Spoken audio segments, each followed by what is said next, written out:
ত্রিশূল এটি কোনো সাধারণ অস্ত্র নয়। এর সৃষ্টির আগেই দেবলোকে এক শিহরণ জেগে উঠেছিল। ভগবান বিশ্বকর্মা এটি নির্মাণ করেছিলেন, কিন্তু ত্রিভুবনের স্বামীর নির্দেশ ছিল এমন এক অস্ত্র তৈরির যাকে কেউ কখনো পরাস্ত করতে পারবে না। আর তখনই প্রকট হয় তিনটি দিব্য শক্তি: ব্রহ্মার সৃষ্টি শক্তি, বিষ্ণুর পালন শক্তি এবং মহেশের সংহার শক্তি। এই তিন শক্তির মিলনেই তৈরি হয় ত্রিশূল। কিন্তু এটি ধারণ কে করতে পারবে?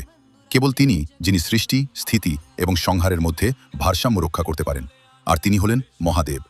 ত্রিশূলের মধ্যে বাস করে পাঁচটি দিব্য শক্তি: বজ্রের শক্তি, অপরাজেয় অগ্নির শক্তি, সর্বসংহারক; জলের শক্তি, শুদ্ধিকরণ; বায়ুর শক্তি, তীব্রগতি; আকাশের শক্তি, অনন্ত। পুরাণ অনুসারে ত্রিশূলের প্রথম প্রয়োগ হয়েছিল ত্রিপুরাসুরের বিনাশের জন্য। ত্রিপুরাসুর কোনো একজন ব্যক্তির নাম ছিল না, বরং এটি ছিল তিনজন রাক্ষসের নাম। এরা ছিল অসুররাজ তারকাসুরের তিন পুত্র: তারকাক্ষ, কমলাক্ষ এবং বিদ্যুন্মালী। মহাদেব তার ত্রিশূল দিয়ে এক আঘাতেই এই তিন রাক্ষসের অন্ত করেছিলেন। ত্রিশূল কেবল একটি অস্ত্র নয়, এটি মানব জীবনের এক বিজ্ঞান।